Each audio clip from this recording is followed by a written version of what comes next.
감히 회장님 차에 손을 대!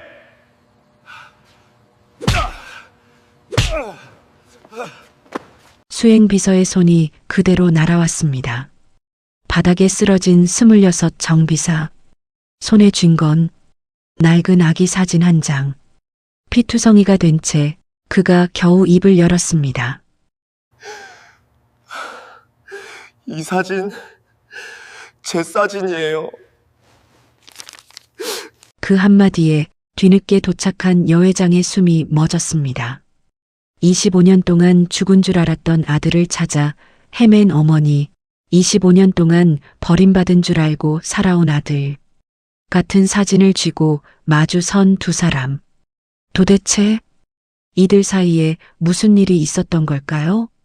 사연 시작 전에 구독과 좋아요 눌러주시고 어디서 듣고 계시는지 댓글에 남겨주세요. 그곳에 행복이 찾아가길 바랄게요. 강남 외곽공업단지 깊숙한 곳, 퇴근 시간이 한참 지난 저녁이었습니다. 기름 냄새와 쇳소리가 뒤섞인 작은 정비소 안에서 한 사내가 차 밑에 반쯤 들어간 채 공구를 돌리고 있었습니다. 26이라고는 믿기 어려울 만큼 거친 손이었어요. 손톱 밑까지 파고든 기름때, 갈라진 손가락 마디, 여기저기 긁히고 까진 흉터들. 그 손이 이 사내가 어떻게 살아왔는지를 고스란히 말해주고 있었죠. 사내의 이름은 준성. 26살. 고아원 출신의 자동차 정비사. 세상이 그에게 붙여준 꼬리표는 언제나 부모 없는 아이였습니다. 준성이 차 밑에서 빠져나오자 기름투성이 얼굴이 형광등 불빛에 드러났습니다. 광대뼈가 높고 턱선이 단단한 얼굴이었지만 사람들 눈길을 끄는 건 따로 있었어요. 눈빛이었습니다. 기름때 범벅인 얼굴 위에서 유독 맑고 또렷한 두 눈이 빛나고 있었죠. 보육원에서 자란 아이치고는 너무 깨끗한 눈이었습니다. 그때 주머니 속 낡은 휴대전화가 덜덜 울렸습니다. 화면에 뜬 이름을 보는 순간 준성의 입꼬리가 절로 올라갔죠. 야, 이 녀석아, 밥은 먹고 다니냐? 점심때 전화했더니 왜 안 받아? 또 차 밑에 기어 들어가 있었지? 박 원장이었습니다. 준성이 보육원 앞에 버려져 있던 그날 새벽 울음소리를 듣고 맨발로 뛰어나온 사람이었어요. 20살이 넘어 보육원을 나갈 때까지 매일 아침 밥을 차려준 것도, 지금까지 틈만 나면 밥은 먹고 다니냐고 전화를 거는 것도 이 사람이었습니다. 원장님, 일하는데 전화를 어떻게 받아요? 밥은 아까 컵라면 먹었어요. 준성이 해해 웃으며 대꾸하자 전화 너머로 한숨 소리가 크게 들렸습니다. 컵라면이 밥이냐, 이 녀석아. 이번 주말에 올라와. 갈비찜이라도 해놓을 테니까. 전화를 끊은 뒤에도 준성의 입가에는 한동안 웃음기가 남아 있었습니다. 하지만 그 웃음이 채 가시기도 전에 준성의 손이 작업복 안주머니로 들어갔어요. 손가락 끝에 닿는 익숙한 감촉. 빛이 바래고 모서리가 다른 작은 사진 한 장이었습니다. 1살쯤 되어 보이는 아기가 누군가의 무릎 위에서 환하게 웃고 있는 사진. 준성이 가진 유일한 어린 시절 흔적이었어요. 어디를 가든 항상 지갑에 넣고 다니는 사진이었습니다. 이 사진 말고 준성에게 남은 건 두 가지뿐이었습니다. 보육원에 버려질 때 입고 있던 누렇게 바랜 낡은 베네 저고리 한 벌, 그리고 오른쪽 어깨 쇄골 아래쪽에 초승달 모양의 점, 사진 한 장, 베네 저고리 하나, 초승달 모양의 점 하나. 부모가 누구인지도 왜 버려졌는지도 모른 채 26해를 살아온 사람이 가진 게 이게 전부였죠. 준성은 한참을 들여다보다 사진을 다시 지갑에 넣었습니다. 매일 밤 반복하는 일이었어요. 꺼내보고 쓸어보고 한숨 한 번 쉬고 다시 넣어두는 것. 정비소 한쪽 벽에 기대어 세워진 낡은 오토바이가 형광등 불빛을 받아 번들거렸습니다. 폐차장에서 버려진 걸 준성이 직접 고쳐 만든 물건이었어요. 엔진은 3번이나 뜯어 고쳤고 머플러는 용접 자국이 울퉁불퉁했습니다. 매일 새벽 이 오토바이를 타고 정비소에 출근하고 밤늦게 다시 타고 작은 옥탑방으로 돌아가는 게 준성의 하루였죠. 셔터를 내리려던 참이었습니다. 바깥에서 견인차 한 대가 요란한 경고등을 깜빡이며 정비소 앞에 멈춰 섰어요. 견인차 뒤에 끌려온 것은 검은색 대형 세단이었습니다. 가로등 불빛에 번쩍이는 검은 광택이 눈이 부실 정도였어요. 준성이 매일 만지는 중고차들과는 차원이 다른 물건이었죠. 도어 하나에 준성의 석 달치 월급이 들어있을 그런 차였습니다. 견인 기사가 내려서 서류를 건네며 말했습니다. 보험 접수건이에요. 주행 중에 갑자기 시동이 꺼졌다는데 여기가 제일 가까운 정비소라 끌고 왔습니다. 견인차 뒤를 따라온 택시에서 2사람이 내렸습니다. 단정한 정장 차림의 중년 남자와 검은 코트를 걸친 장신의 남자였어요. 단정한 중년 남자가 준성에게 다가와 깎듯이 고개를 숙였습니다. 갑자기 찾아와서 죄송합니다. 주행 중에 시동이 꺼져버렸어요. 보험사에서 여기로 보내줬는데 한번 봐주실 수 있겠습니까? 차주분은 먼저 들어가셨고 저희가 대신 맡기러 왔습니다. 윤 기사였습니다. 성진그룹 여회장 신혜정의 전속 기사. 차가 서버리자 여회장은 다른 차를 불러 먼저 귀가했고 윤 기사와 수행비서 김 실장이 견인차를 따라 정비소까지 온 거였어요. 물론 준성은 그런 사정을 알 리 없었습니다. 그저 예의 바른 아저씨 정도로만 보였을 뿐이었죠. 준성이 세단을 정비소 안으로 밀어넣는 동안 윤 기사와 김 실장은 정비소 한쪽 구석에 마련된 작은 대기실로 들어갔습니다.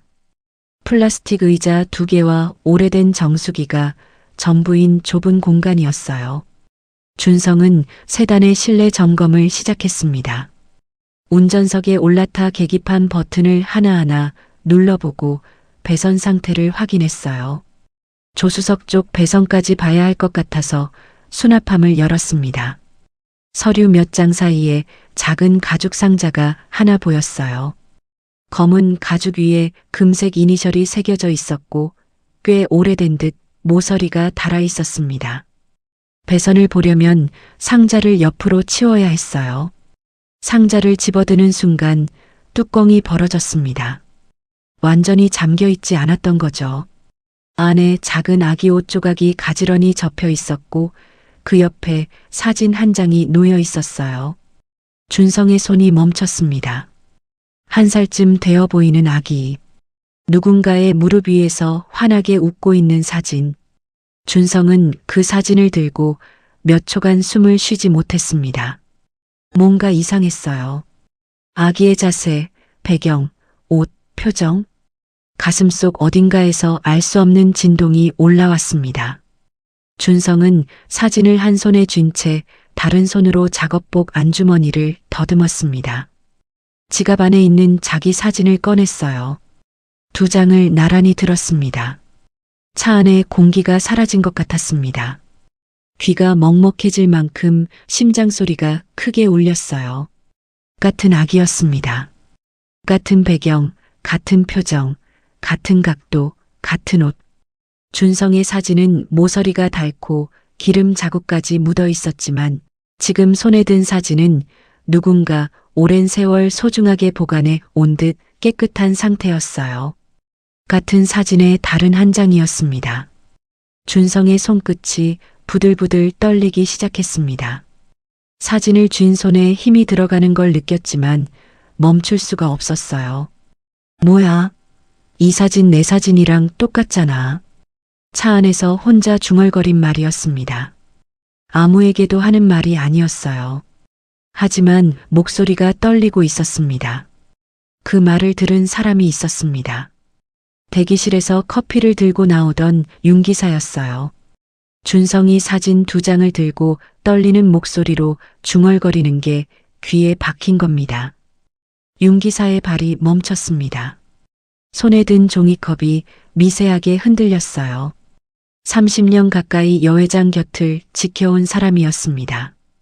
여 회장이 매일 밤 그 작은 사진을 꺼내 들고 울던 모습을 전국 보육원을 뒤지며 초승달 모양의 점이 있는 아이를 찾아다니던 모습을 누구보다 가까이에서 지켜봐 온 사람이었어요.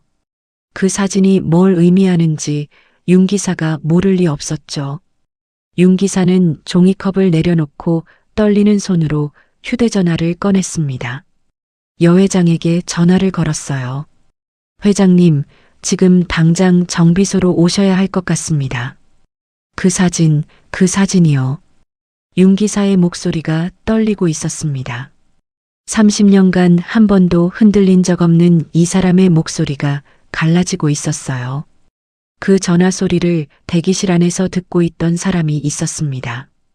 김 실장이었습니다. 성진그룹 여 회장의 수행비서. 김 실장의 얼굴이 순간적으로 굳었어요. 의자에서 벌떡 일어나 정비소 쪽으로 성큼 걸어 나왔습니다. 준성이 2장의 사진을 쥔 채 차에서 내리는 순간이었습니다. 뭐야 이게? 감히 회장님 차 안에 물건에 손을 대? 김 실장의 고함이 정비소 안을 찢었습니다. 그런데 이 남자의 반응이 이상했어요. 정비사가 수납함을 만진 것에 화가 난 거라고 보기에는 얼굴에 떠오른 감정이 단순한 분노가 아니었습니다. 눈동자 깊은 곳에서 뭔가 다른 게 스쳤어요. 하지만 그건 찰나의 일이었고 곧바로 차가운 표정이 그 위를 덮었습니다.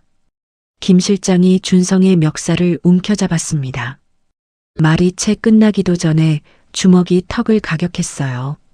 준성의 몸이 작업대에 부딪히며 공구들이 와르르 쏟아졌습니다. 바닥에 쓰러진 준성의 옆구리를 발로 걷어찼죠. 1번, 2번, 3번. 발이 들어올 때마다 준성의 몸이 공구더미 사이에서 굴렀습니다. 도둑놈이 감히 회장님 물건을 훔쳐? 오늘 경찰에 넘긴다. 윤 기사가 달려와 말렸습니다. 김 실장, 그만해요. 사람을 왜 이렇게까지. 하지만 김 실장은 윤 기사를 팔로 밀어내며 준성의 손에서 사진을 빼앗으려 했습니다. 준성은 바닥에 엎드린 채 몸을 웅크렸어요. 옆구리가 찢어지는 것처럼 아팠고 입안에 피맛이 번졌습니다. 하지만 준성의 손은 사진 2장을 놓지 않고 있었어요. 기름 묻은 손가락 사이에 꼭 쥔 사진 위로 코에서 흘러내린 피가 뚝뚝 떨어졌지만 놓을 수가 없었습니다. 지금 이걸 놓으면 다시는 잡을 수 없을 것 같았거든요. 바로 그때였습니다. 정비소 셔터 너머로 차 한 대가 급하게 멈춰서는 소리가 들렸어요. 문이 열리고 구두 소리가 콘크리트 바닥을 또각또각 울리며 빠르게 가까워졌습니다. 무슨 소란이에요? 차분하지만 단단한 여자의 목소리였습니다. 윤 기사의 전화를 받고 달려온 것이었어요. 성진그룹 여회장 신혜정. 25년간 잃어버린 아들을 찾아 헤맨 어머니가 정비소 안에 서 있었습니다. 김 실장이 재빠르게 입을 열었습니다. 회장님, 이 정비사가 차 안에 물건을 훔치다가 제가 잡았습니다. 하지만 혜정의 시선은 김 실장에게 가 있지 않았어요.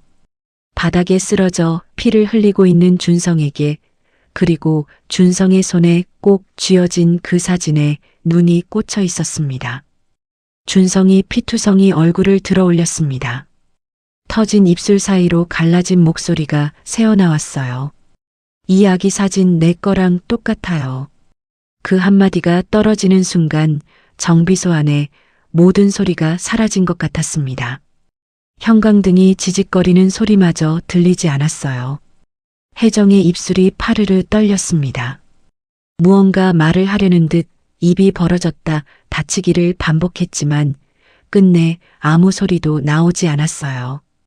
25년간 머릿속에서 한 번도 지워지지 않았던 아기의 얼굴이 기름때와 피가 뒤섞인 이 낯선 청년의 얼굴 위에 겹쳐지고 있었습니다. 혜정의 손이 아주 천천히 무언가에 이끌리듯 준성의 얼굴 쪽으로 올라가고 있었습니다. 손끝이 준성의 뺨에 닿으려던 바로 그 순간 김 실장이 한 발 앞으로 나서며 혜정의 팔을 잡았습니다. 회장님, 이런 사람 말에 넘어가시면 안 됩니다. 제가 처리하겠습니다. 혜정의 손이 허공에서 멈췄습니다. 피투성이 정비사의 절박한 눈빛과 여 회장의 흔들리는 눈동자가 형광등, 불빛 아래 엉켜붙은 채 정비소의 시간만 멈춰 있었습니다. 김 실장이 쉴 새 없이 말을 쏟아내고 있었습니다. 혜정과 준성 사이를 가로막은 채 한 발짝도 물러서지 않았어요. 요즘 이런 사기꾼이 얼마나 많은데요. 사진 한 장 들고 와서 돈 뜯어내려는 수법입니다. 경찰에 넘기면 됩니다. 그 말이 틀린 것도 아니었습니다. 실제로 혜정은 25년간 아들을 찾는다는 소문이 퍼지면서 셀 수 없이 많은 사기꾼들에게 당해왔거든요. 가짜 제보에 속아 달려갔다가 빈손으로 돌아온 게 한두 번이 아니었습니다. 그때마다 무너지고 다시 일어서고 또 무너지기를 반복했죠. 하지만 혜정의 눈은 김 실장의 말을 듣고 있지 않았습니다. 바닥에 쓰러진 준성의 얼굴에서 시선을 뗄 수가 없었어요. 기름때와 피가 뒤섞인 그 얼굴 위에서 뭔가가 자꾸 겹쳐 보였거든요. 준성이 몸을 일으키려 버둥거렸습니다. 바닥을 짚으려던 손이 미끄러지면서 찢어진 작업복 목덜미가 한쪽으로 쭉 벌어졌어요. 오른쪽 어깨 쇄골 아래쪽이 형광등 불빛에 그대로 드러났습니다. 혜정의 숨이 멎었습니다. 거기에 점이 있었어요. 초승달 모양의 점. 혜정의 다리에서 힘이 빠졌습니다. 그 자리에 주저앉을 뻔한 몸을 윤 기사가 옆에서 재빨리 부축했어요. 혜정의 눈에서 눈물이 주르륵 흘러내렸습니다. 하지만 혜정은 무너지지 않았어요. 이를 악물었습니다. 수없이 속아왔기 때문이었습니다. 사진이 같다고, 점이 비슷하다고 그걸로 확신할 수는 없었어요. 마음 깊은 곳에서는 이미 알고 있었는지도 모릅니다. 하지만 또 속고 나서 무너질 자신이 없었던 거예요. 이번에도 아니면 이번에는 정말 버틸 수 없을 것 같았거든요. 혜정이 떨리는 목소리로 입을 열었습니다. 유전자 검사를 하겠습니다. 지금 당장. 김 실장의 얼굴이 순간적으로 굳었어요. 하지만 곧 평정을 되찾고 고개를 숙였습니다. 회장님, 그런 건 제가 알아서 처리하겠습니다. 이런 곳에서 이러실 필요 없습니다. 혜정이 김 실장을 똑바로 바라보았습니다. 25년간 곁을 지켜준 수행비서였지만 지금 이 순간만큼은 혜정의 눈에 양보가 없었어요. 내가 직접 할 거예요. 내 눈으로 확인할 겁니다. 그 한마디에 김 실장은 더 이상 말을 잇지 못했습니다. 윤 기사가 주머니에서 손수건을 꺼내 준성에게 내밀었습니다. 떨리는 손이었어요. 30년간 여 회장 곁에서 온갖 일을 겪어온 사람의 손이 떨리고 있었습니다. 일단 피부터 닦아요, 젊은 사람. 살벌한 정비소 안에서 유일하게 따뜻한 한마디였습니다. 준성은 손수건을 받아들고 윤 기사의 얼굴을 올려다봤어요. 이 아저씨의 눈에도 눈물이 고여 있었습니다. 무슨 영문인지 준성은 알 수 없었지만 그 눈물이 가짜가 아니라는 건 느낄 수 있었어요. 그날 밤 혜정은 자신이 아는 가장 믿을 만한 병원에 긴급 유전자 검사를 의뢰했습니다. 결과가 나오기까지 이틀, 48시간이었어요. 준성에게 그 48시간은 평생에서 가장 긴 시간이었습니다. 다음 날 아침 정비소에 나와 일을 하려고 했지만 손에 아무것도 잡히지 않았어요. 공구를 들어도 머릿속은 온통 그 사진이었습니다. 같은 아기, 같은 사진, 그리고 눈물을 흘리던 그 여자. 혹시 진짜 내 엄마인 걸까? 그 생각이 스칠 때마다 준성은 고개를 세차게 저었습니다. 기대하면 안 된다는 걸 몸이 먼저 알고 있었거든요.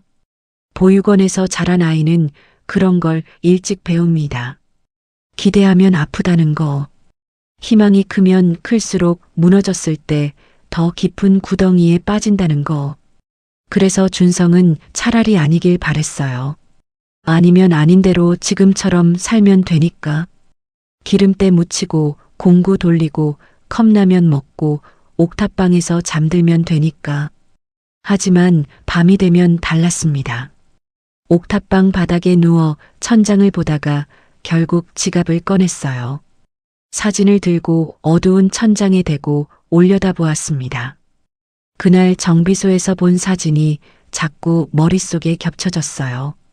누군가 이 사진을 25년간 소중하게 간직하고 있었다는 사실이 가슴 어딘가를 콕콕 찔렀습니다. 결국 한숨도 자지 못한 채 새벽을 맞았죠. 혜정도 잠을 이루지 못하기는 마찬가지였어요. 저택 침실불이 꺼지지 않았습니다. 침대 머리맡에 앉아 낡은 베네 저고리 조각을 손에 쥔 채 새벽이 올 때까지 같은 자세로 앉아 있었죠. 25년간 수백 번 꺼내 만진 베네 저고리는 천이 삭아서 손에 힘을 주면 부서질 것 같았어요. 하지만 혜정은 그 천 조각을 놓을 수가 없었습니다. 떠오르는 건 정비소에서 피투성이가 된 채 사진을 쥐고 올려다보던 그 눈. 자기 아기 사진이랑 똑같다고 떨리는 목소리로 말하던 그 눈이 자꾸 떠올랐습니다. 25년간 비슷한 눈을 수없이 봐왔어요. 자기가 혜정의 아들이라며 찾아온 사람들의 눈. 하지만 그 눈들은 하나같이 무언가를 바라는 눈이었습니다. 돈을 원하거나 대가를 원하거나 어딘가 계산이 깔려 있는 눈. 그런데 그 정비사의 눈은 달랐어요. 거기에는 아무것도 없었습니다. 바라는 게 없었어요. 그냥 놀란 거였습니다. 자기도 모르는 무언가에 부딪힌 사람의 눈이었죠. 그게 혜정을 잠 못 들게 만들고 있었습니다. 제발, 이번만은. 혜정의 입술이 소리 없이 움직였습니다. 기도였어요. 25년간 수없이 했다가 포기했다가를 반복한 기도를 다시 하고 있었습니다. 이틀 뒤 오후 병원에서 연락이 왔습니다. 혜정은 윤 기사와 함께 병원으로 향했어요. 차 안에서 혜정은 한마디도 하지 않았습니다. 창밖을 보는 것 같았지만 사실 아무것도 보고 있지 않았어요. 손이 무릎 위에서 쉴 새 없이 떨리고 있었죠. 병원 복도에 섰습니다. 담당 의사가 봉투를 내밀었어요. 혜정이 봉투를 받아들었습니다. 봉투를 쥔 손이 부들부들 떨렸어요. 봉투를 뜯는 데만 한참이 걸렸습니다. 손가락에 힘이 들어가지 않았거든요. 윤 기사가 옆에 서 있었습니다. 아무 말도 하지 않았어요. 그냥 거기 서 있었습니다. 30년 동안 그래 왔던 것처럼요. 혜정이 결과지를 펼쳤습니다. 종이 위에 빼곡한 글씨들 사이로 숫자 하나가 눈에 박혔어요. 99.99%. 친자일치. 결과지가 혜정의 손에서 미끄러져 바닥에 떨어졌습니다. 혜정이 그 자리에 주저앉았어요. 입을 틀어막은 손 사이로 울음이 터져 나왔습니다. 소리를 죽이려 했지만 죽일 수가 없었어요. 25년 동안 가슴속에 갇혀있던 게 한꺼번에 쏟아져 나오고 있었습니다. 살아있었어. 내 아이가 살아있었어. 병원 복도에 혜정의 울음소리가 울려 퍼졌습니다. 지나가던 간호사들이 고개를 돌렸고 대기실에 앉아있던 사람들이 힐끗 바라보았지만 혜정의 귀에는 아무것도 들리지 않았어요. 25년이었습니다. 25년간. 매일 밤 사진을 꺼내 들고 울었고 전국 방방곡곡을 뒤졌고 수백 번 속아도 포기하지 않았던 시간. 그 모든 시간이 이 종이 한 장 위에 숫자 4개로 끝이 난 거였어요. 윤 기사가 고개를 돌렸습니다. 안경을 벗고 눈가를 손등으로 훔쳤어요. 30년간 한 번도 여회장 앞에서 눈물을 보인 적 없는 사람이었습니다. 하지만 오늘은 참을 수가 없었어요. 혜정이 매년 아이 생일마다 케이크를 사놓고 혼자 초를 불던 모습을 봐 온 사람이었으니까요. 같은 시각 정비소에서 준성의 휴대전화가 울렸어요. 모르는 번호였습니다. 한참을 망설이다 전화를 받았어요. 윤 기사였습니다. 정비소 접수 서류에 적힌 준성의 번호로 전화를 건 거였어요. 목소리가 떨리고 있었습니다. 준성 씨, 결과가 나왔습니다. 준성은 아무 말도 하지 못했습니다. 전화기를 쥔 손에 힘이 들어갔어요. 숨이 막혔습니다. 99.99% 일치입니다. 준성의 무릎이 꺾였습니다. 정비소 바닥에 그대로 주저앉았어요. 손에서 전화기가 떨어졌습니다. 멍한 눈으로 기름 묻은 바닥을 내려다보았어요. 26년 동안 한 번도 답을 찾지 못했던 질문. 나는 왜 버려졌을까? 나를 낳은 사람은 누구일까? 그 사람은 지금 어디에 있을까? 그 질문에 답이 나온 순간이었습니다. 나를 버린 게 아니었어. 누군가 나를 찾고 있었어. 25년 동안 준성은 두 손으로 얼굴을 감싸쥐고 한참을 그렇게 앉아 있었습니다. 울음소리는 나지 않았어요. 대신 어깨만 가늘게 떨리고 있었습니다. 26살 남자가 혼자 앉아 어깨를 떠는 정비소 안은 기름 냄새만 가득했습니다. 형광등 불빛이 준성의 떨리는 어깨 위에 차갑게 내려앉고 있었어요. 25년 만에 어머니와 아들이 서로를 찾았습니다. 하지만 두 사람 사이에는 아직 25년이라는 시간이 놓여 있었어요. 그 시간이 만들어낸 상처는 유전자 검사 결과지 한 장으로 아물 수 있는 게 아니었습니다. 혜정은 다음 날 아침 정비소를 찾아갔습니다. 결과를 확인한 뒤 단 하루도 참을 수 없었어요. 윤 기사가 운전하는 차에서 내린 혜정은 정비소 셔터 앞에 한참을 서 있었습니다. 발을 떼는 게 이렇게 어려운 일인지 몰랐어요.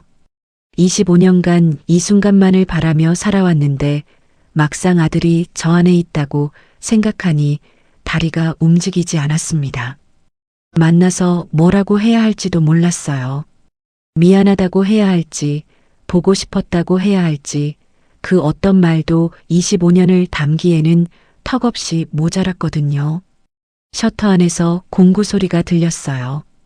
혜정이 안으로 들어서자 차 밑에 엎드려 일하던 준성이 고개를 들었습니다. 그리고 혜정을 알아본 순간 준성의 얼굴이 굳었어요. 준성이 먼저 입을 열었습니다. 차 수리는 아직 끝나지 않았습니다. 나중에 연락드리겠습니다. 목소리가 딱딱했어요.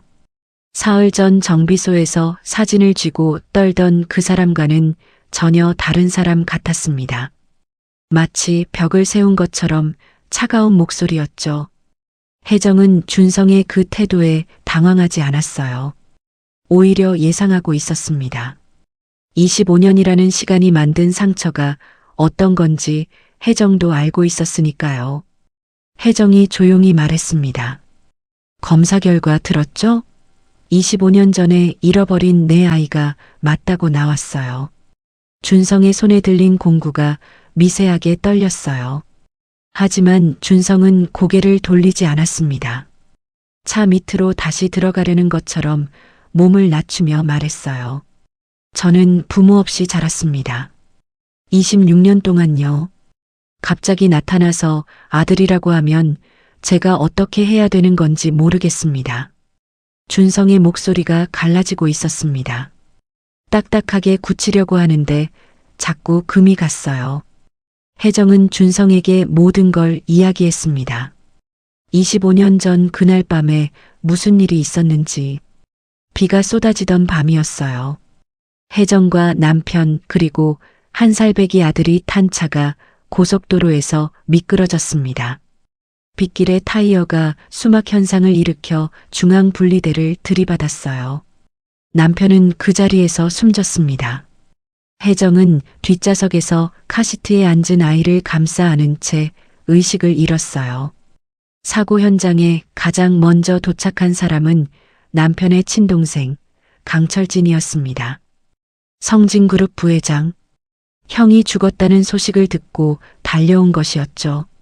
하지만 그가 사고 현장에서 가장 먼저 한 일은 형수와 조카를 구하는 게 아니었어요. 혜정은 잠깐 말을 끊었습니다. 목소리가 떨리기 시작했거든요. 의식을 되찾았을 때 병원이었어요. 옆에 강철진이 앉아 있었습니다. 그 사람이 말했어요. 아이는 사고 현장에서 이미 숨을 거뒀다고. 상처가 너무 심해서 수습할 것도 남지 않았다고. 서류를 내밀었어요. 사망 서류를. 혜정의 손이 무릎 위에서 떨렸습니다. 하지만 나는 아이의 장례를 직접 치르지 못했어요. 유골도 보지 못했습니다. 강철진이 자기가 다 처리했다고 했지만 나는 끝까지 믿을 수가 없었어요. 내가 마지막으로 기억하는 건 차가 뒤집어지는 순간 내 품에 안겨있던 아이의 온기였거든요. 그 온기가 갑자기 사라졌다는 걸 받아들일 수가 없었습니다. 혜정의 눈에 눈물이 고였지만 흘리지 않았어요. 이 이야기를 하면서 우는 건 준성에게 짐을 지우는 거라고 생각했는지도 모릅니다. 그날 이후 25년 동안 탐정을 고용하고 전국 보육원을 뒤졌습니다. 오른쪽 어깨에 초승달 모양점이 있는 아이를 찾아달라고. 아들이 태어났을 때부터 있던 그 점이 유일한 단서였거든요. 혜정은 성진그룹 회장으로서 가진 모든 자원을 동원했어요. 직접 보육원을 찾아가 아이들 어깨를 확인하겠다고 사정한 적도 있었습니다. 그런데도 찾지 못했어요. 25년이나. 유력한 단서가 나올 때마다 막다른 골목이었어요. 탐정이 추적하던 정보가 갑자기 끊기거나 가짜 제보가 쏟아져 들어와서 진짜 단서가 묻혀버리거나. 한 번은 탐정이 경기도의 한 보육원에서 초승달 모양점이 있는 아이 기록을 찾았어요. 달려가려는데 갑자기 그 보육원이 화재로 기록이 전소됐다는 연락을 받았습니다. 그때는 운이 없다고 생각했어요. 하지만 지금 생각하면 운이 아니었습니다. 혜정의 목소리가 작아졌습니다. 누군가 조직적으로 방해하고 있었던 겁니다. 그리고 그 사람이 25년간 내 곁에서 날 감시하고 있었다는 걸 몰랐어요. 준성이 고개를 들었습니다. 혜정이 말을 이었어요. 정비소에서 김 실장이 당신을 때리는 걸 보고 이상하다고 느꼈어요. 수행비서가 왜 저렇게까지 하나 싶었거든요. 그래서 윤 기사한테 부탁해서 뒤를 조사했더니 그 사람이 강철진의 사람이었습니다. 내 곁에서 수행비서로 일하면서 내가 아들을 찾는 걸 막고 있었던 겁니다. 25년 동안. 정비소 안이 조용해졌습니다. 형광등이 지직거리는 소리만 울렸어요. 준성은 한참 동안 아무 말도 하지 않았습니다. 바닥을 내려다보고 있었어요. 공구를 쥔 손에 힘이 잔뜩 들어가서 손가락 마디가 하얗게 변해 있었습니다. 준성이 입을 열었을 때 혜정이 기대한 말은 나오지 않았습니다. 그래서요? 목소리가 차가웠어요. 재벌이면 뭐든 할 수 있잖습니까? 그 돈이면, 그 권력이면 저 하나 못 찾았습니까? 25년이요. 그 한마디에 혜정의 얼굴에서 핏기가 빠졌습니다. 방해를 받았다고요? 탐정도 고용하고 보육원도 뒤졌다고요? 근데 25년 동안 못 찾았다고요? 저는 그 25년 동안 보육원에서 잤어요. 때로는 굶었어요. 부모 없는 애라고 손가락질 받으면서 살았어요. 그동안 어머니라는 분은 어디에 있었습니까? 준성의 목소리는 높아지지 않았습니다. 오히려 낮아졌어요. 낮고 갈라진 목소리가 고함보다 더 깊은 곳에서 나오고 있었죠. 눈은 충혈되어 있었지만 눈물은 나오지 않았습니다. 울면 지는 거라고 25년간 그렇게 버텨온 사람이었으니까요. 25년간 가슴에 묻어두었던 것들이 올라오고 있었습니다. 보육원에서 다른 아이들이 부모 면회 올 때마다 혼자 뒤뜰에 앉아있던 밤. 다른 애들은 엄마가 사다 준 과자를 먹는데 준성은 급식실에서 남은 빵을 주머니에 넣어두고 아껴 먹었어요.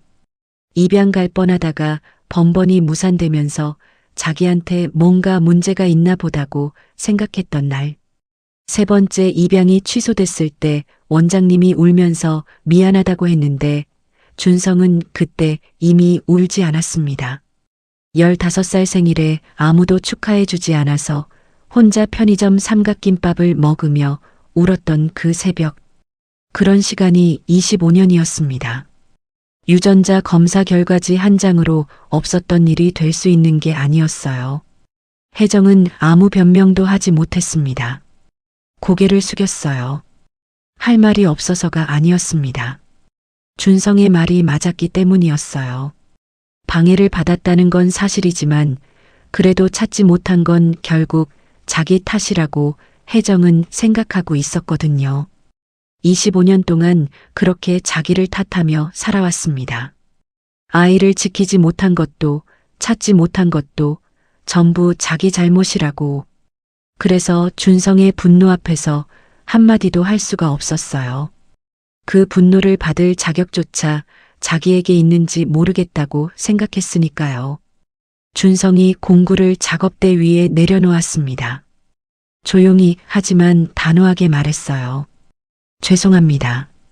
저는 아직 준비가 안 됐습니다. 돌아가 주십시오. 혜정은 자리에서 일어났습니다. 준성을 더 붙잡지 않았어요. 지금 여기서 매달리면 이 아이가 더 멀어질 거라는 걸 알고 있었거든요. 혜정은 작업대 위에 명함 한 장을 조용히 올려놓았습니다. 말이 필요하면 언제든 연락하라는 뜻이었어요. 준성은 그 명함을 쳐다보지 않았습니다. 혜정이 정비소 셔터를 나서며 뒤를 돌아보지 않았습니다. 하지만 셔터를 빠져나간 직후 다리에 힘이 풀려서 벽에 기대야 했어요. 밖에서 기다리던 윤 기사가 달려왔습니다. 괜찮으십니까, 회장님? 혜정이 소리 없이 눈물을 흘리며 고개를 저었습니다. 괜찮지 않아요. 내 아이가 나를 원망하고 있어요. 당연한 거잖아요. 25년이나 못 찾았으니. 윤 기사는 더 묻지 않았습니다. 할 말이 없어서가 아니라 지금은 아무 말도 위로가 되지 못한다는 걸 알았기 때문이었어요. 그냥 혜정이 기댈 수 있게 옆에 서 있었습니다. 30년 동안 그래 왔던 것처럼요. 정비소 안에서 준성은 혜정이 앉았던 의자를 멍하니 바라보고 있었습니다. 의자 위에 명함이 놓여 있었어요. 쫓아나가고 싶었습니다. 엄마라고 부르고 싶었어요.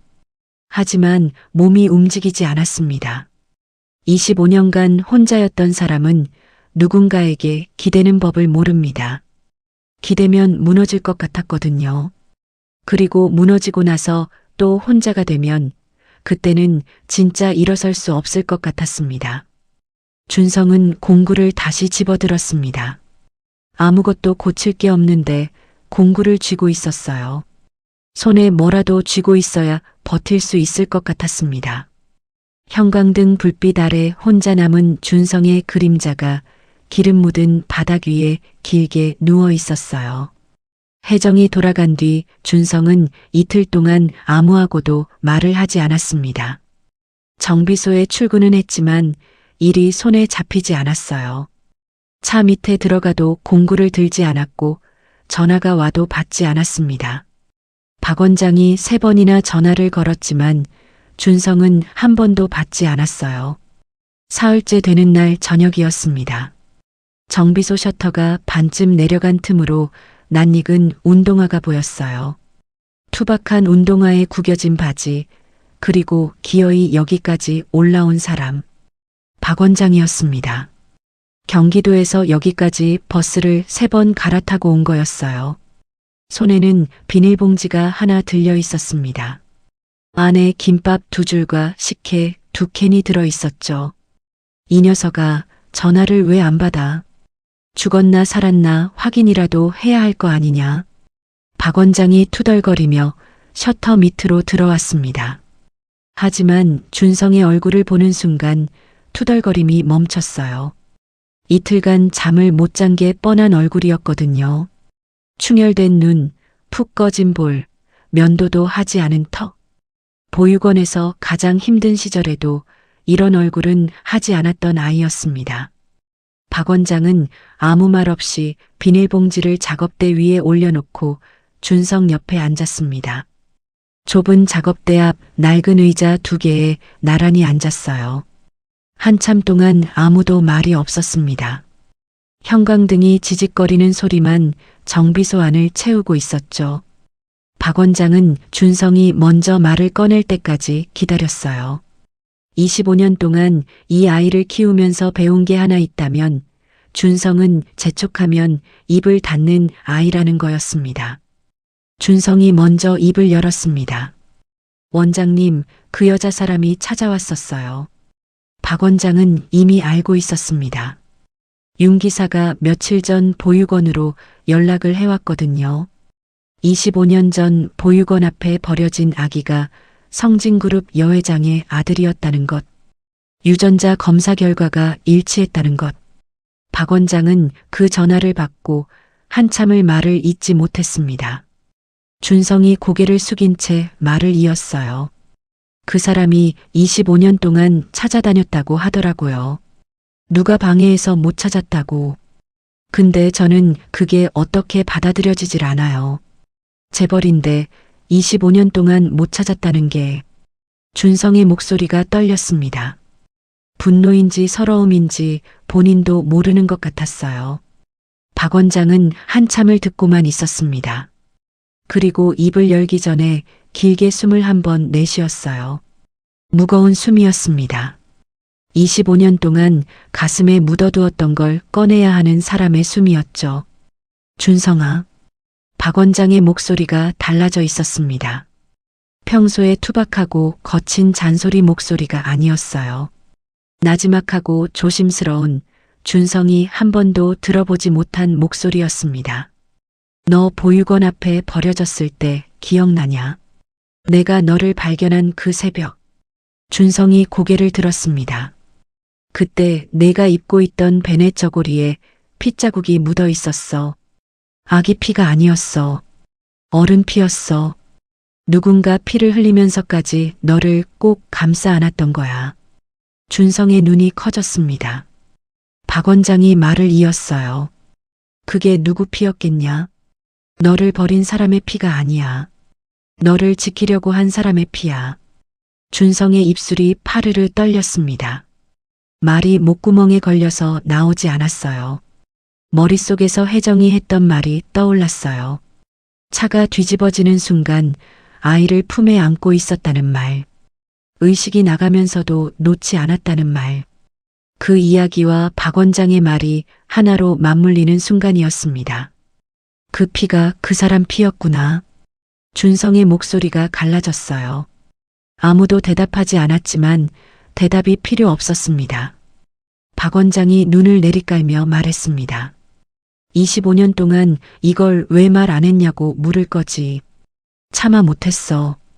부모한테 버림받은 아이한테 누군가 널 지키려고 했다는 말을 해봤자 뭐가 달라지겠냐 싶었어. 오히려 더 혼란스러울까봐. 부모가 있는데 왜 나를 안 데려갔냐고 물으면 내가 뭐라고 답해야 할지를 몰랐어. 박 원장의 눈가가 붉어졌습니다. 이 투박한 노인이 25년 동안 혼자 안고 있었던 무게가 목소리에 실려 있었어요. 미안하다, 준성아. 진작 말했어야 했는데. 준성은 아무 말도 하지 못했습니다. 멍하니 박 원장을 바라보다가 시선을 바닥에 떨어뜨렸어요. 머릿속에서 뭔가가 무너지고 있었습니다. 25년간 믿어왔던 것. 나는 버림받았다. 내 부모는 나를 원하지 않았다. 그래서 보육원 앞에 놓고 간 거다. 그 믿음이 지금 박 원장의 한마디에 금이 가고 있었어요. 피를 흘리면서까지 안고 있었다고. 의식이 나가면서도 놓지 않았다고.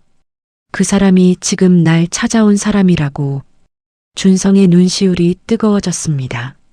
하지만 아직 울지는 않았어요. 울면 인정하는 거니까. 그 여자가 정말 자기 엄마라는 걸 인정하는 거니까. 그게 아직은 무서웠습니다. 그때 박 원장이 뭔가를 생각난 듯 입을 열었습니다. 아, 맞다.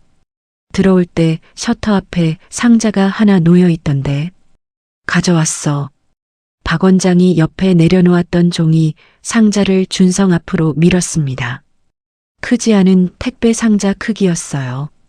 위에 아무 글씨도 없었습니다. 준성은 상자를 받아들고 뚜껑을 열었습니다. 안에는 서류 봉투 여러 개와 사진 묶음, 그리고 편지 묶음이 빼곡히 들어 있었어요. 상자 안에서 오래된 종이 냄새가 올라왔습니다. 누군가 오랜 세월 동안 하나하나 모아온 것들이었어요. 서류는 사설 탐정 보고서였습니다. 전국 보육원 방문 기록, 초승달 모양점이 있는 아이 수배 의뢰서, 경찰 실종 신고 접수 확인서. 날짜를 보니 가장 오래된 건 24년 전이었어요. 가장 최근 건 불과 한 달 전이었습니다. 24년 동안 끊기지 않고 이어져 온 기록이었어요. 보고서마다 빨간 펜으로 밑줄이 그어져 있었고 여백에 메모가 빼곡했습니다. 직접 읽고 직접 확인하고 하나도 놓치지 않으려고 했던 흔적이었죠. 사진은 보육원을 방문한 혜정의 모습이었습니다. 수십 장이었어요. 어떤 사진에서는 젊었고 어떤 사진에서는 머리가 하얗게 새어 있었습니다. 비가 오는 날에 찍힌 사진도 있었어요. 우산도 없이 보육원 앞에 서 있는 모습이었습니다. 하지만 모든 사진에서 혜정의 눈은 같았어요. 무언가를 찾는 사람의 눈. 25년 동안 한 번도 바뀌지 않은 눈이었습니다. 준성의 손이 사진 위에서 멈췄어요. 한 장을 집어들었습니다. 보육원 정문 앞에서 찍힌 사진이었어요. 배경에 보이는 건물이 낯익었습니다. 준성이 자란 보육원이었어요. 혜정이 이 보육원에도 왔었던 겁니다. 그런데 만나지 못했어요. 코앞까지 왔는데 만나지 못한 거였습니다. 준성의 손이 편지 묶음에 닿았어요. 묶음을 풀자 봉투가 25장 나왔습니다. 각 봉투 위에 날짜가 적혀 있었어요. 전부 같은 날짜였습니다. 매년 같은 달, 같은 날. 준성의 생일이었어요. 준성은 가장 오래된 봉투부터 열었습니다. 첫 번째 생일. 오늘 내가 좋아할 것 같은 장난감을 샀어요. 언제 줄 수 있을지 모르지만 엄마가 갖고 있을게요. 손가락 끝이 떨렸습니다. 다음 편지를 열었어요. 다섯 번째 생일. 요즘 같은 또래 아이들이 유치원 가방을 메고 다니는 걸 보면 다리에 힘이 풀려요. 우리 아이도 저렇게 크고 있을까? 한 장 한 장 넘길 때마다 글씨체가 달라졌습니다. 처음에는 또박또박했던 글씨가 해가 갈수록 흔들리고 있었어요. 잉크가 번진 자리도 있었습니다. 눈물이 떨어진 자국이었죠. 10번째 생일. 이제 학교에 다닐 나이구나.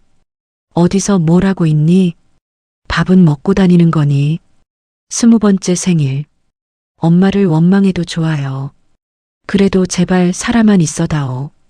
준성은 마지막 봉투를 열었습니다. 25번째 생일. 올해도 편지를 씁니다. 글씨가 떨려서 거의 읽을 수가 없었어요. 이제는 살아있다는 것만으로도 감사해요. 어디에 있든 뭘 하고 있든 밥만 먹고 다녔으면 좋겠어요. 엄마가 미워도 괜찮으니까 제발 건강하기만 해요. 준성은 더 읽을 수가 없었습니다. 편지를 쥔 손이 부들부들 떨렸어요. 눈앞이 흐려졌습니다. 참고 참았던 눈물이 터져 나왔어요. 버린 게 아니었습니다. 25년 동안 단 하루도 포기하지 않았습니다. 매년 생일마다 편지를 쓰고 줄 수 없는 선물을 사놓고 눈물을 흘리며 기다렸던 사람이 있었어요. 준성이 편지 묶음을 가슴에 끌어안았습니다. 정비소 바닥에 주저앉아 소리 없이 울었어요. 어깨가 들썩이는데 소리가 나지 않았습니다. 26년 동안 울지 않겠다고 버텨온 사람이 처음으로 무너지고 있었어요. 박 원장이 옆에서 아무 말 없이 준성의 등을 토닥였습니다. 투박한 손이었어요. 25년 동안 이 아이의 아버지 노릇을 해온 손이었습니다. 그 손이 준성의 등을 토닥이는 동안에도 박 원장의 눈에서는 소리 없이 눈물이 흘러내리고 있었어요. 한참이 지나서야 준성이 고개를 들었습니다. 눈이 벌겋게 부어 있었어요. 작업대 위에 놓인 혜정의 명함이 보였습니다. 사흘 전 혜정이 놓고 간 그 명함. 그때는 쳐다보지도 않았던 그 명함을 준성이 떨리는 손으로 집어들었습니다. 준성이 마음을 연 뒤 혜정은 준성을 성진그룹에 정식으로 소개하기로 했습니다.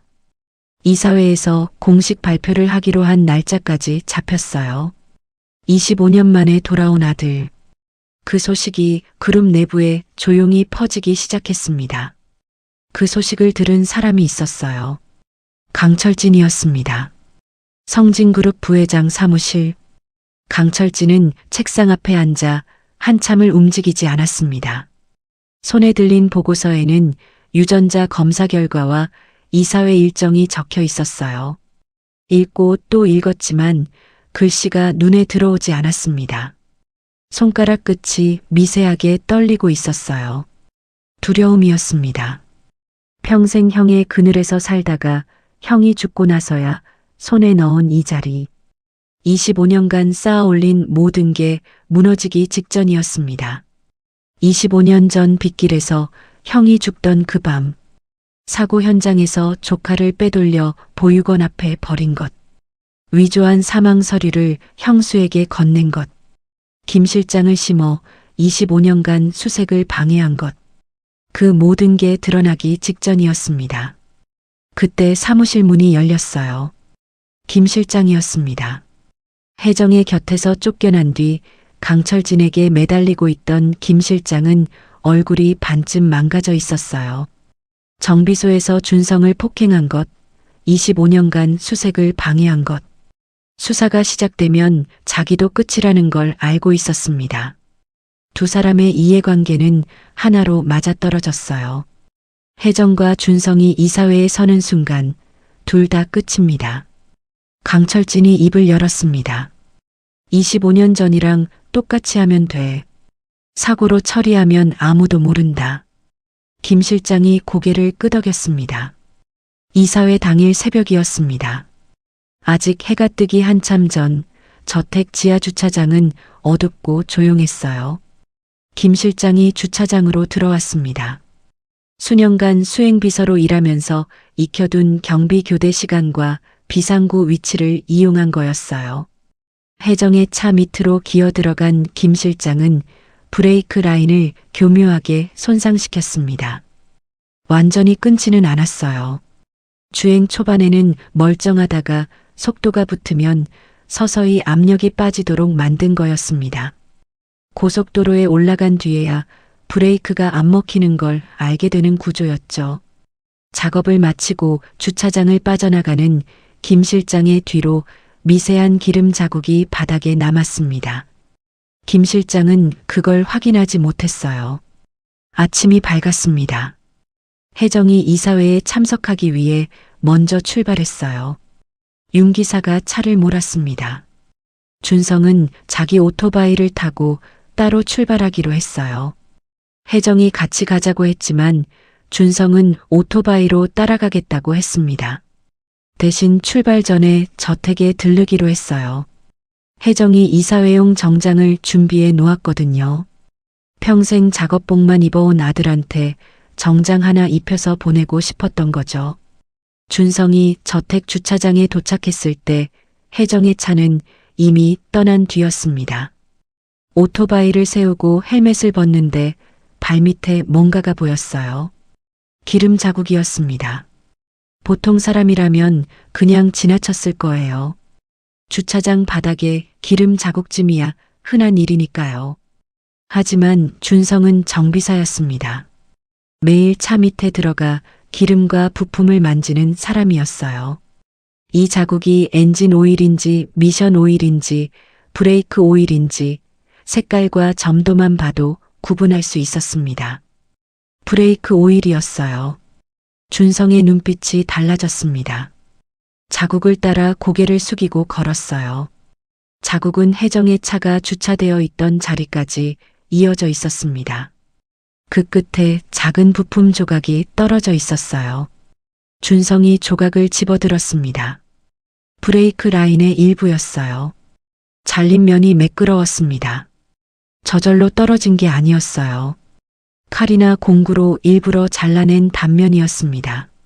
정비사 생활 몇 년 동안 이런 단면은 한 번도 본 적 없었어요. 자연 마모로는 절대 이렇게 잘리지 않거든요. 준성의 얼굴에서 핏기가 빠졌습니다. 머릿속에 한 가지 생각만 남았어요. 어머니 차 브레이크가 안 먹힌다. 지금 고속도로 위에 있다. 준성은 부품 조각을 주머니에 쓸어 넣고 오토바이에 올라탔습니다. 폐차장에서 주워다 3번이나 엔진을 뜯어 고친 그 낡은 오토바이.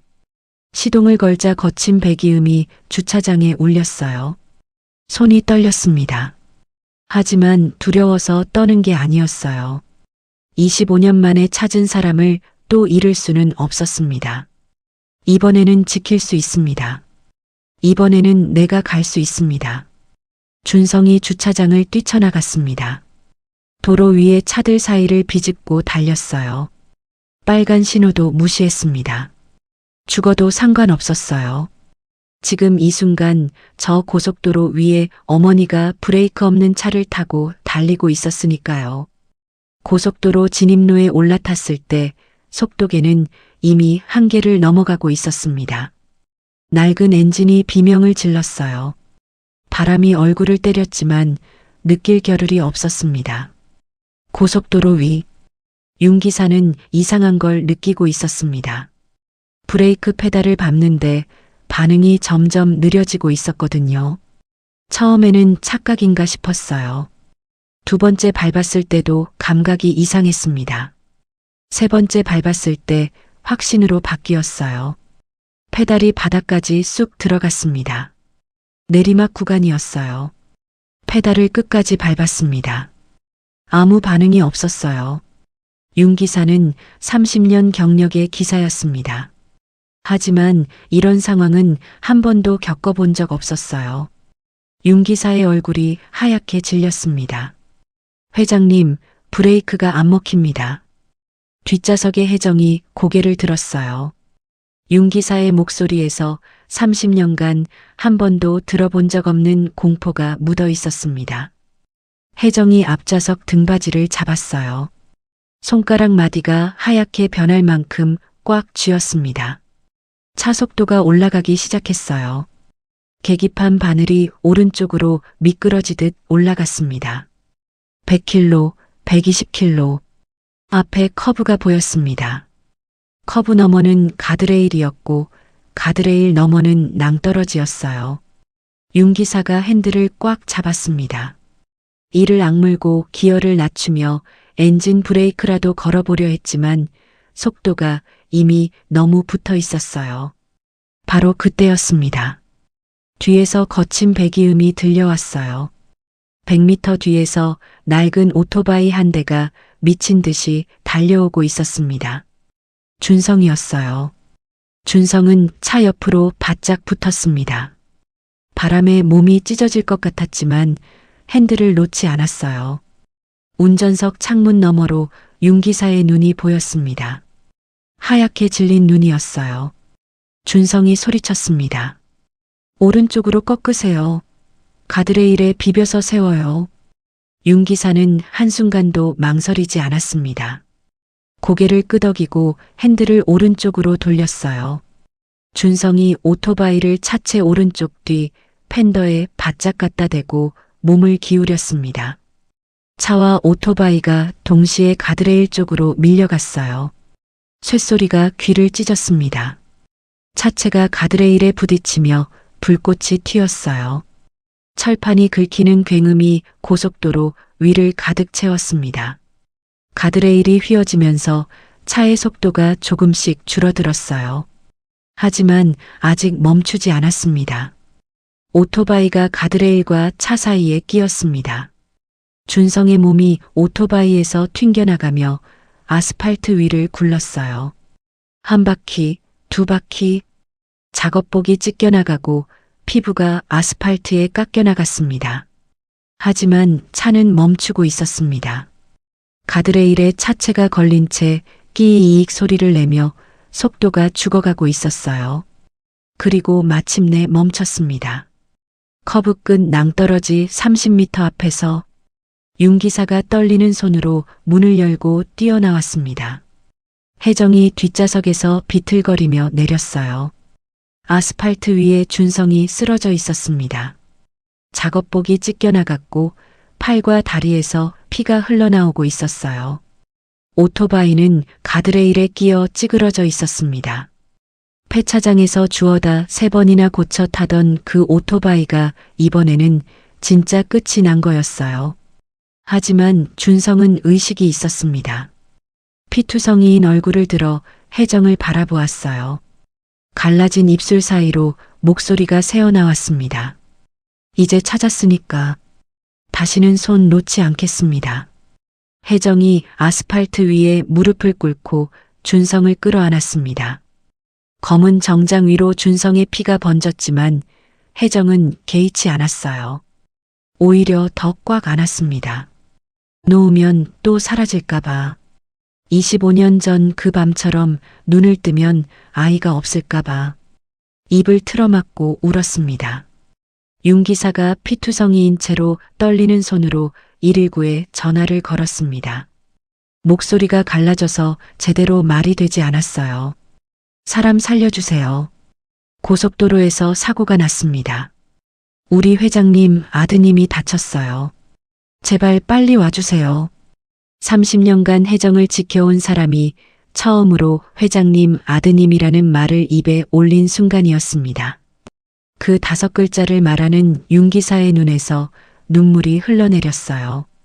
고속도로 위에 구급차 사이렌 소리가 멀리서 울려오고 있었습니다.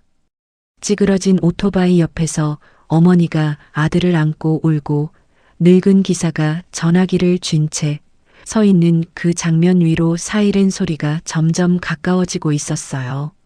준성이 실려간 병원은 사고 현장에서 가장 가까운 대학병원이었습니다. 응급실로 들어간 준성의 뒤를 혜정이 따라갔어요.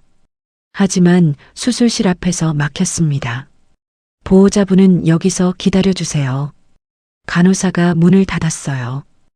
혜정은 수술실 앞 복도 의자에 앉았습니다.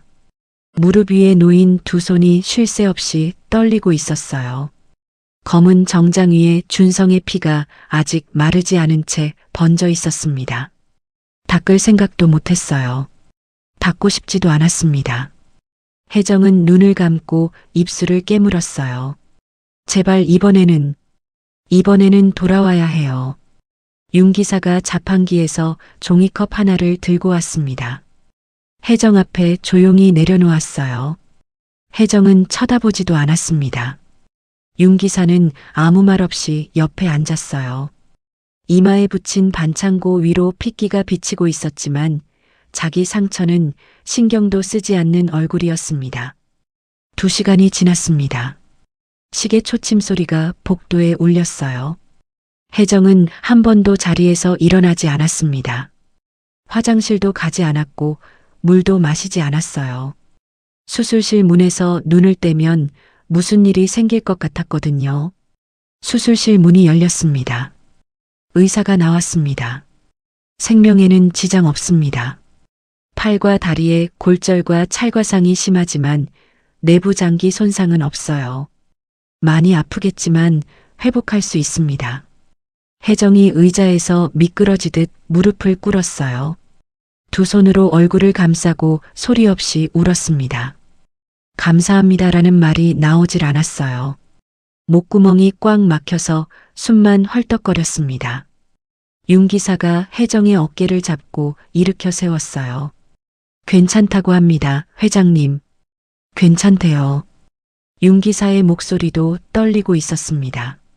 같은 시각 사고 현장에서는 경찰이 증거 수집을 하고 있었습니다. 고속도로 한쪽 차선이 통제됐어요. 가드레일에 긁힌 자국, 아스팔트 위에 남은 타이어 흔적, 찌그러진 오토바이. 사고의 흔적이 수백 미터에 걸쳐 남아 있었습니다. 준성이 주머니에 넣어둔 브레이크 부품 조각은 윤 기사가 구급대원에게 알려서 확보했어요. 그 부품이 병원을 거쳐 경찰에 넘어갔습니다. 잘린면에서 지문이 검출됐어요. 저택 지하 주차장 CCTV도 확보됐어요. 새벽에 비상구를 통해 주차장에 들어가 차 밑에 기어 들어가는 남자의 모습이 고스란히 찍혀 있었습니다. 들어간 시간, 나온 시간, 얼굴까지 선명했어요. 김 실장이었어요. 체포는 그날 저녁에 이루어졌습니다. 김 실장은 자기 원룸에서 짐을 챙기다가 형사들에게 잡혔어요. 여권과 현금이 가방 안에 들어 있었습니다. 도주 준비를 하고 있었던 거였죠. 수갑이 채워지는 순간 김 실장의 얼굴에서 핏기가 빠졌습니다. 다리에 힘이 풀려 그 자리에 주저앉았어요. 살인 미수 혐의. 브레이크를 조작해 여 회장과 운전기사 그리고 준성까지 죽이려 한 혐의였어요. 하지만 이야기는 거기서 끝나지 않았습니다. 김 실장은 조사실에서 하루를 버텼어요. 입을 꾹 다문 채 아무 말도 하지 않았습니다.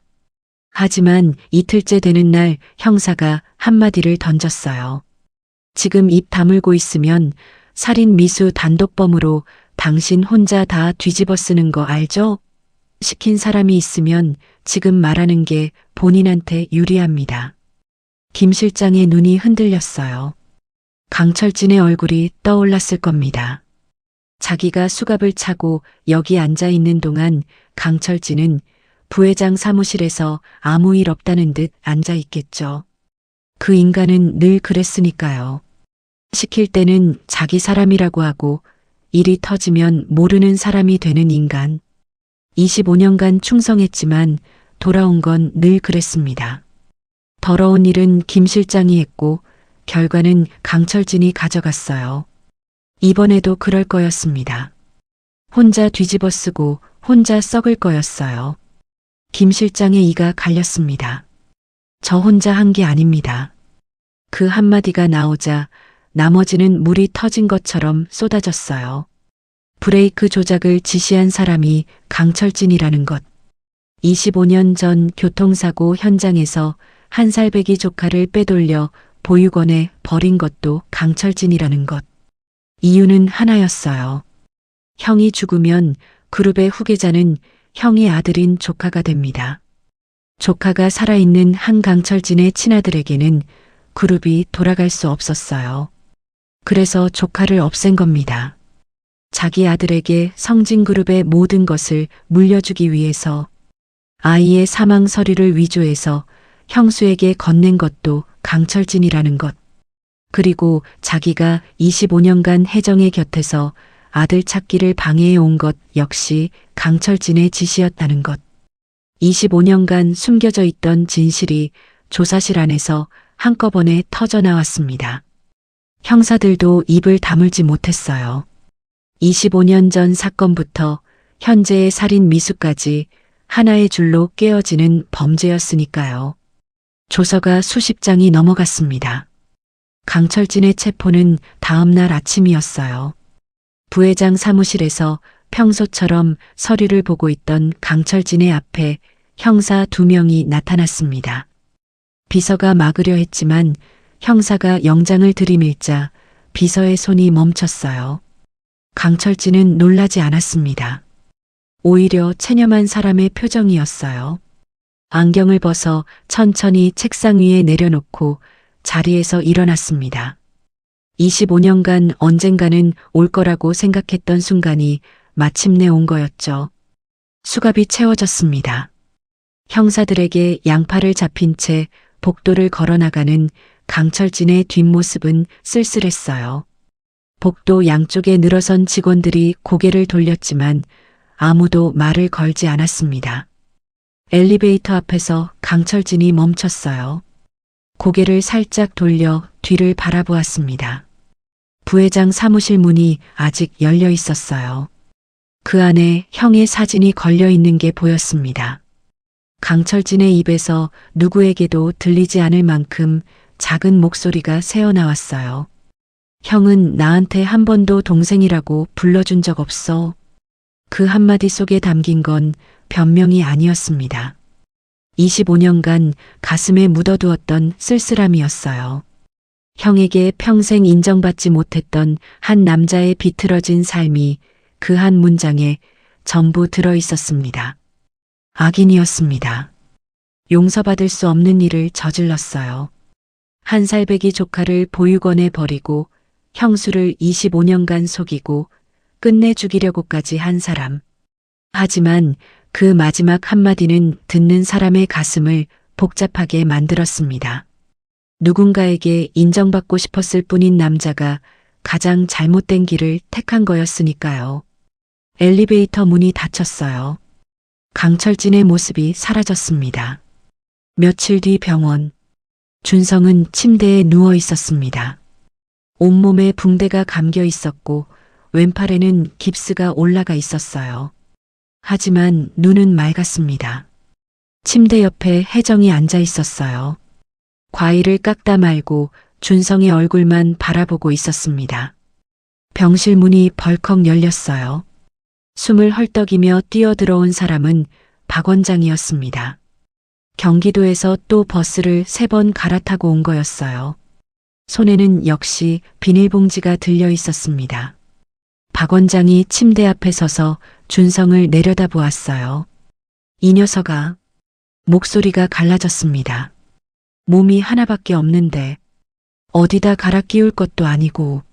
준성이 헤헤 웃었어요. 괜찮아요, 원장님. 안 죽었잖아요. 박 원장이 코를 훌쩍이며 고개를 돌렸습니다. 안 울려고 했는데 소용이 없었어요. 혜정이 자리에서 일어나 박 원장 앞에 섰습니다. 그리고 깊이 고개를 숙였어요. 허리가 거의 직각이 될 만큼 깊은 인사였습니다.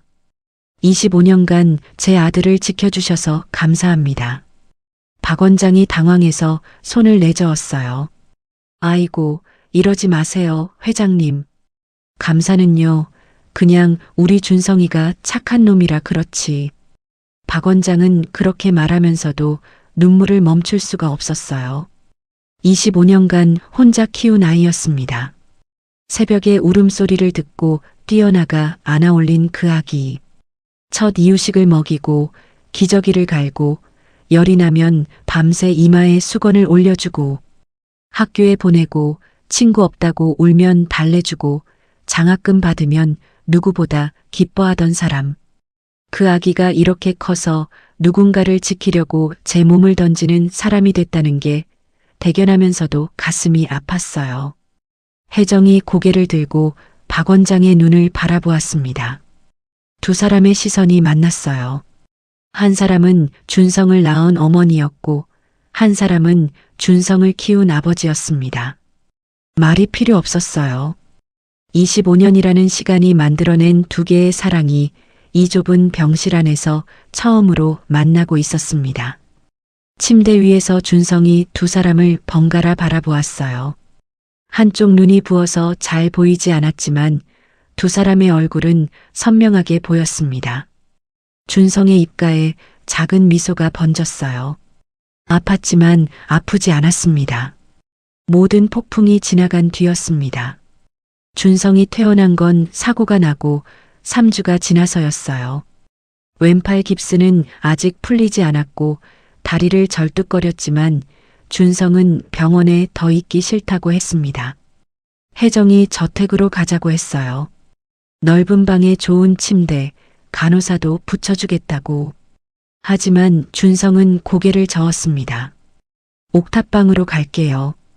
거기가 제 집이니까. 혜정은 더 권하지 않았어요. 고개를 끄덕였습니다. 25년간 아들 없이 살아온 사람이 아들이 살아온 세상을 처음으로 존중하는 순간이었어요. 윤 기사가 차를 몰아 준성의 옥탑방 앞에 내려주었습니다. 좁은 골목이라 차가 들어갈 수 없어서 골목 입구에 세웠어요. 윤 기사가 차에서 내려 뒷문을 열자 혜정이 먼저 내렸습니다. 그리고 준성의 팔을 부축하며 가파른 계단을 올라갔어요. 계단이 좁아서 둘이 나란히 서면 어깨가 부딪혔습니다. 페인트가 벗겨진 벽, 군데군데 갈라진 시멘트 바닥.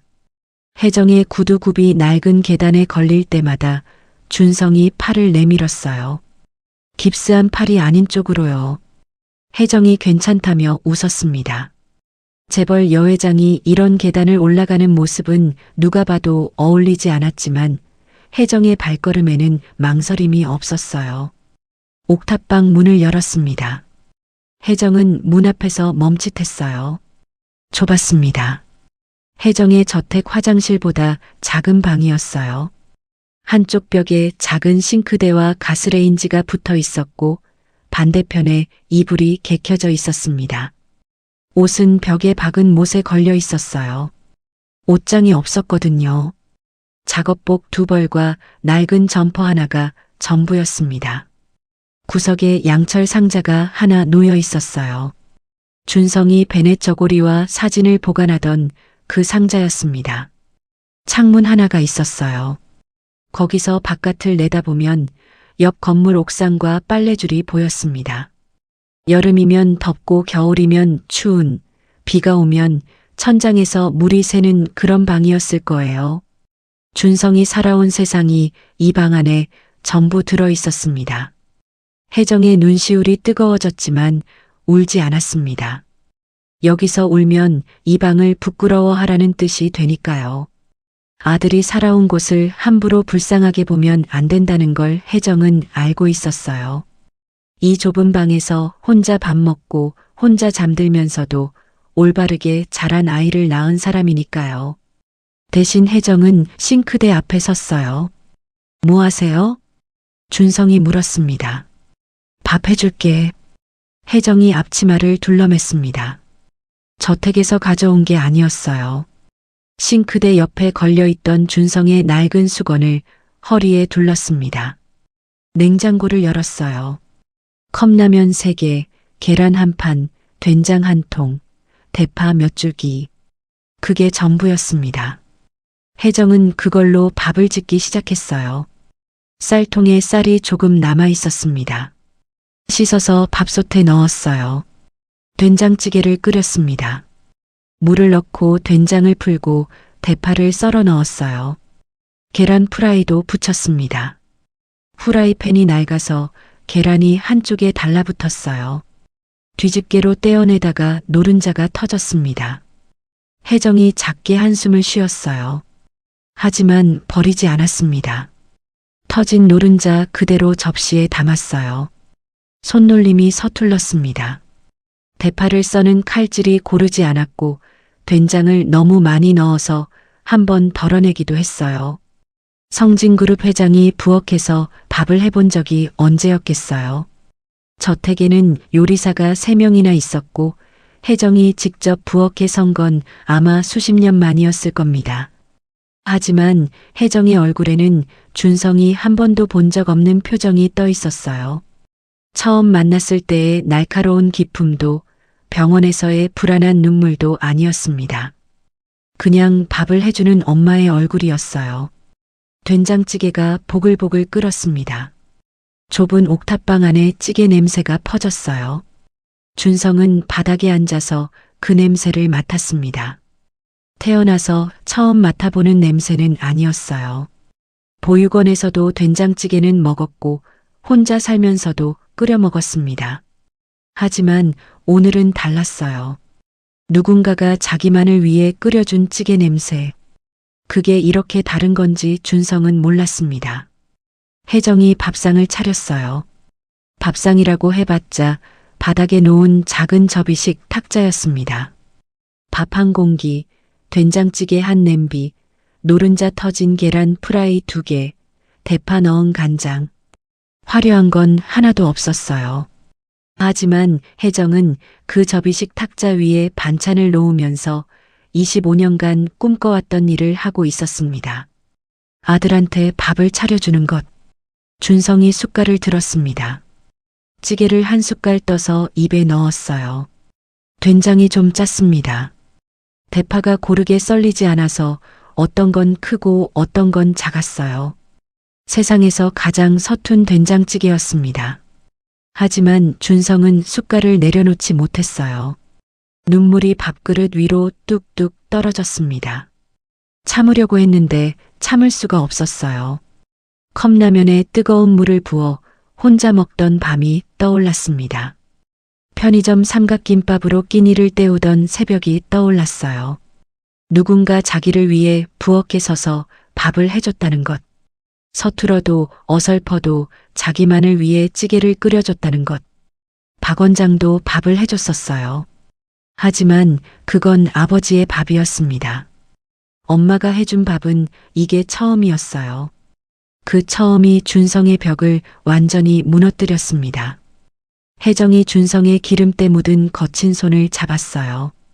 작업대에서 공구를 쥐느라 굳은 살이 박히고 갈라진 손이었습니다.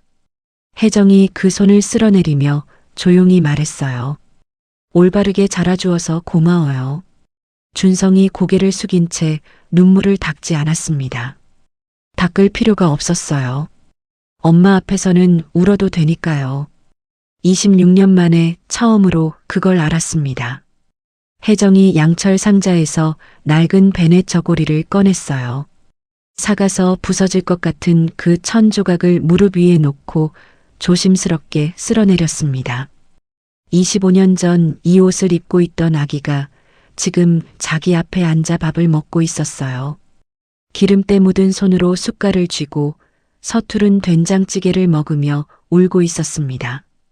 혜정도 눈물이 흘렀어요. 하지만 웃고 있었습니다. 옥탑방 문밖이었습니다. 좁은 계단 꼭대기에 두 사람이 나란히 앉아 있었어요. 윤 기사와 박 원장이었습니다. 박 원장은 퇴원하는 날 병원에서부터 함께 따라왔어요. 이 녀석이 밥은 제대로 먹을지 걱정이 돼서 안 올 수가 없었던 거죠. 윤 기사가 비닐봉지에서 식혜 캔 2개를 꺼내 하나를 박 원장에게 건넸어요. 박 원장이 받아들었습니다. 두 사람은 아무 말 없이 캔을 따고 한 모금씩 마셨어요. 안에서 소리가 들렸습니다. 준성이 우는 소리, 혜정이 괜찮다고 하는 소리, 그리고 숟갈이 그릇에 부딪히는 소리. 25년 만에 처음으로 모자가 함께 밥을 먹는 소리였어요. 박 원장이 소매로 눈을 훔쳤습니다. 그 소리가 박 원장의 가슴을 쥐어짰어요. 25년 동안 이 아이한테 밥을 해준 건 자기였습니다.